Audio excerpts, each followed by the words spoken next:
Hi, this is Dr. McBrien, and this may be the first time that some of you have actually seen me beyond a photograph. Um, it's one of the problems I find with web-based courses is that we don't get the opportunity to get to know one another face-to-face.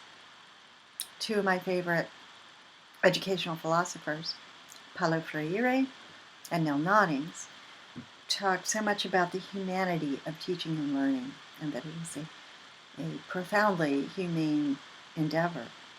Neil Noddings wrote that the student is infinitely more important than the content. And so I find sometimes that with completely web-based courses, this can be a problem. We don't get to know each other, and it's distance learning. We have a lot of distance between us, and sometimes that can create problems in terms of understanding what's expected in a course and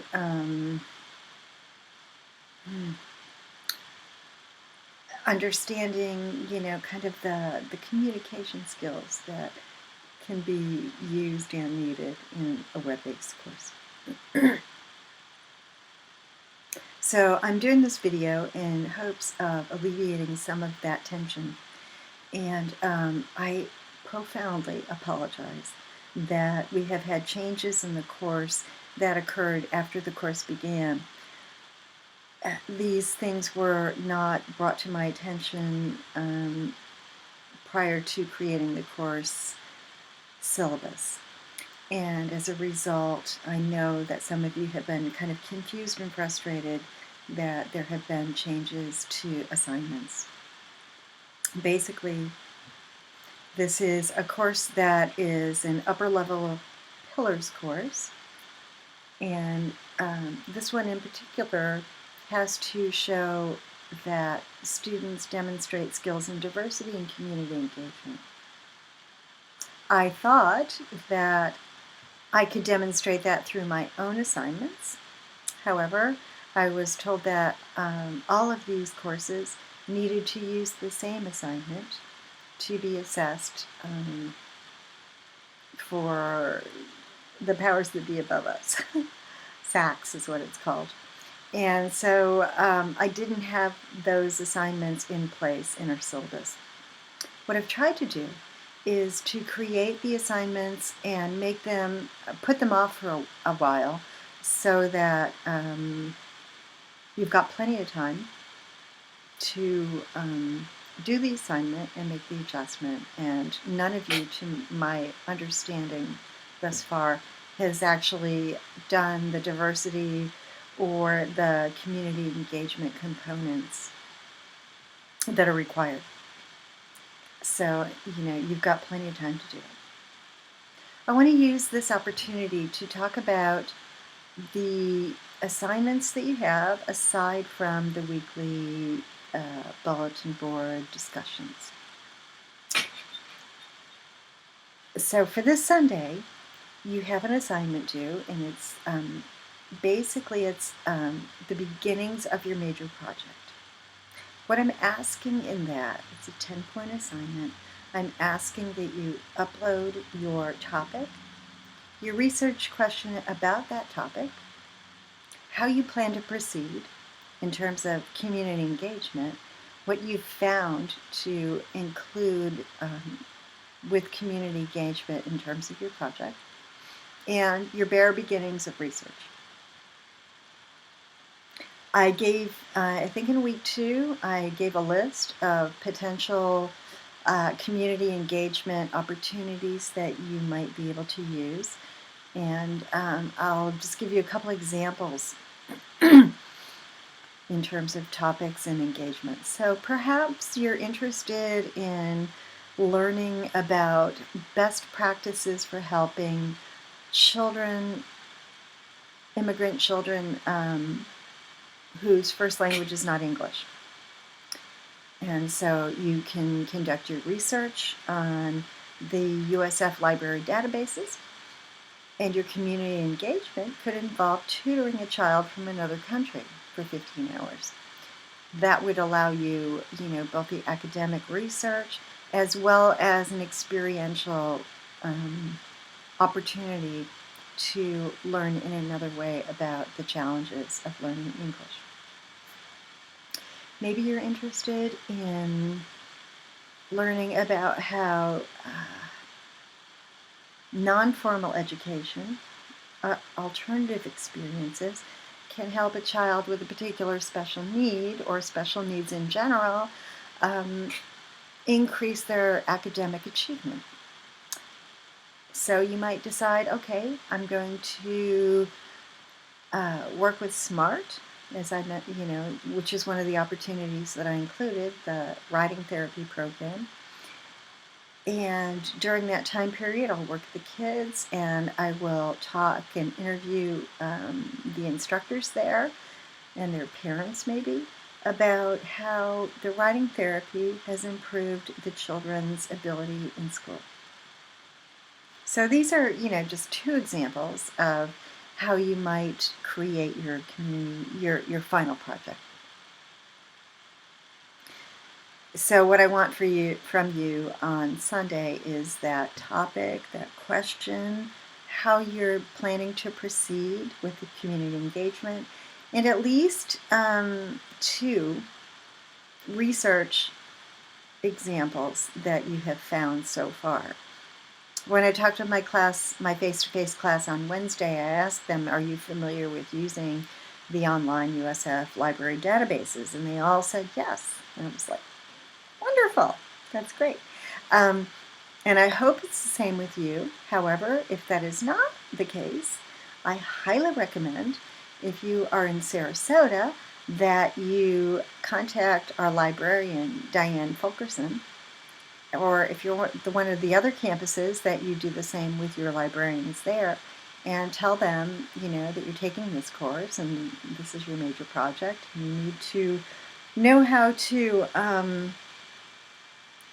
look through the databases for appropriate academic research articles, and they'll be more than happy to help you with that. I don't expect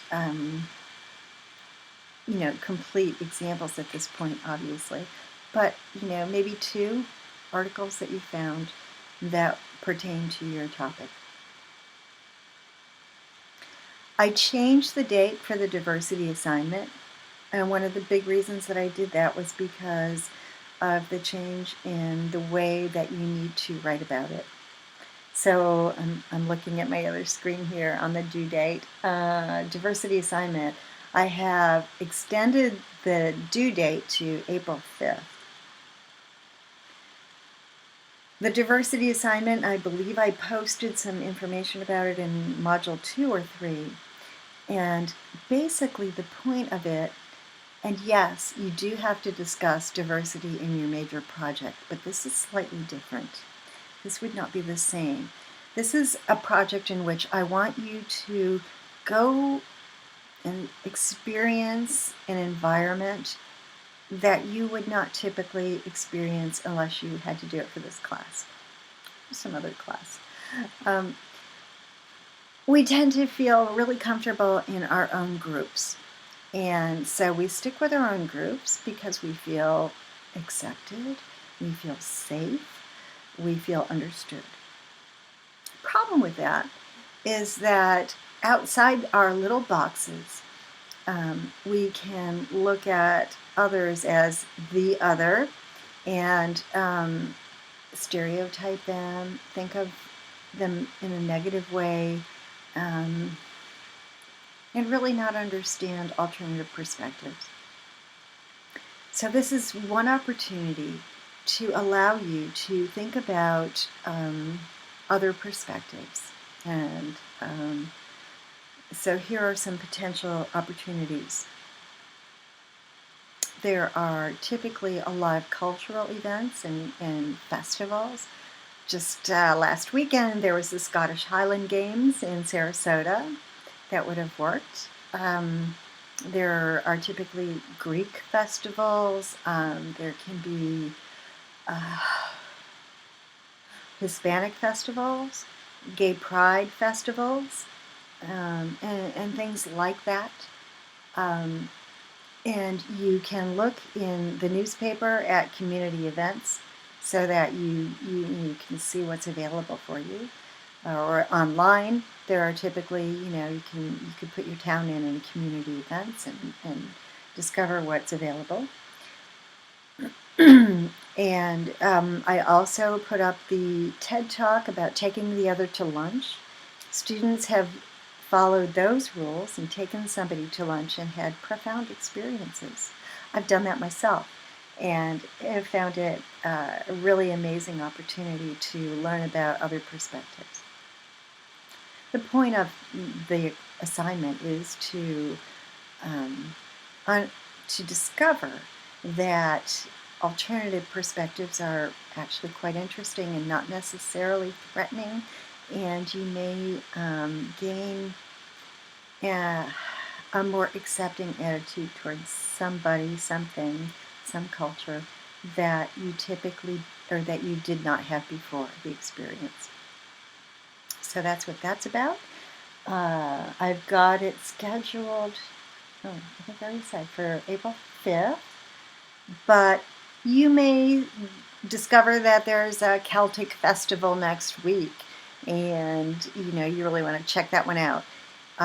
Don't wait until the last minute. Keep your eye open on the community calendars, and when you find something that you're thinking you would like to do it. Write up your reflection based on what's in the assignment and post it. Don't wait until April 4th. You may discover there is nothing going on April 4th that you can write about to post for April 5th. So, I'm just giving you that time period so that you can take care of it. The other 10-pointer is your art assignment. In the College of Education, we have dedicated ourselves to art-infused education. And we've done that because there is a tremendous amount of research that indicates the importance of art in understanding and learning.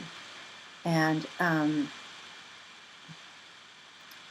so I have created an art assignment in which you need to attend some kind of an art event.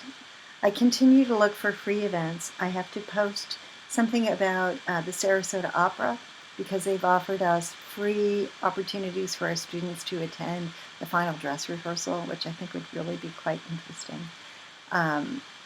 And there are high school plays and community events that are free or very inexpensive.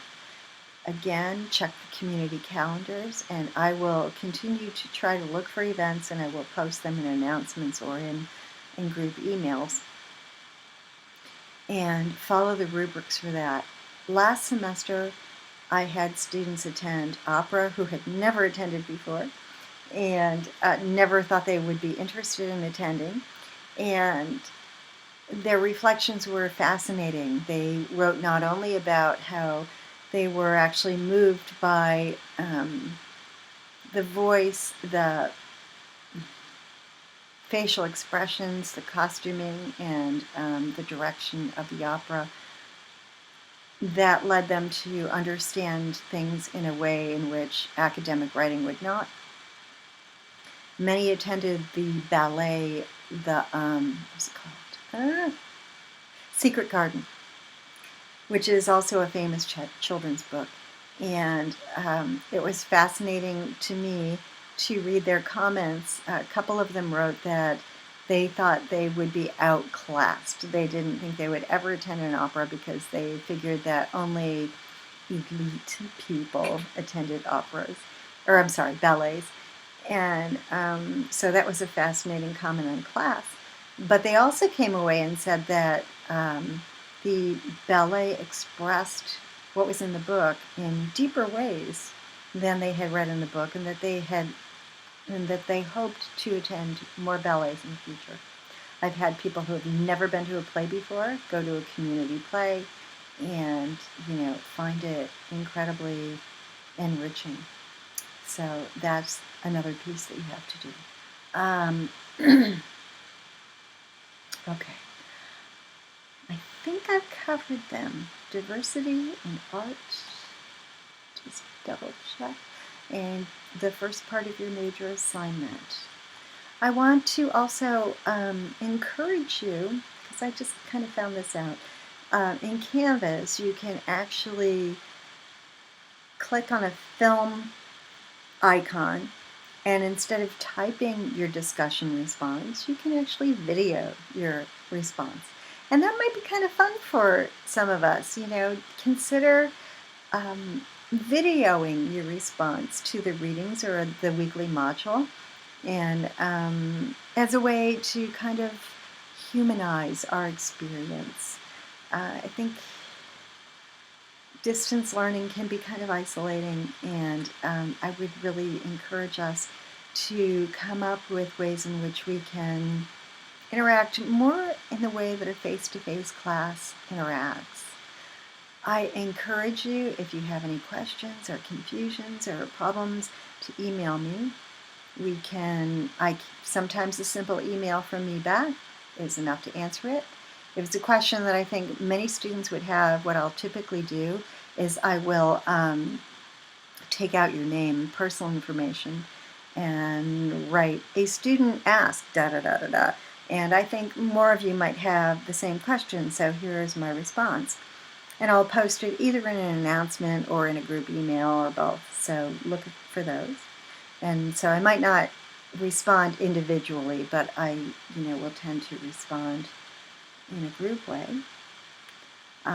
Or if it's a complication, we can Skype. I can set up an appointment for you to meet me in my office. So we've got plenty of alternatives to, be sure that this is a more individualized, personalized, humanized experience for you. I truly apologize for the confusion and the changes. It was never my intent. And I hope that we can go on from now and create a really positive environment for you, because I want you to learn about the concepts that I'm teaching in this class. Thank you, and we will be in touch soon.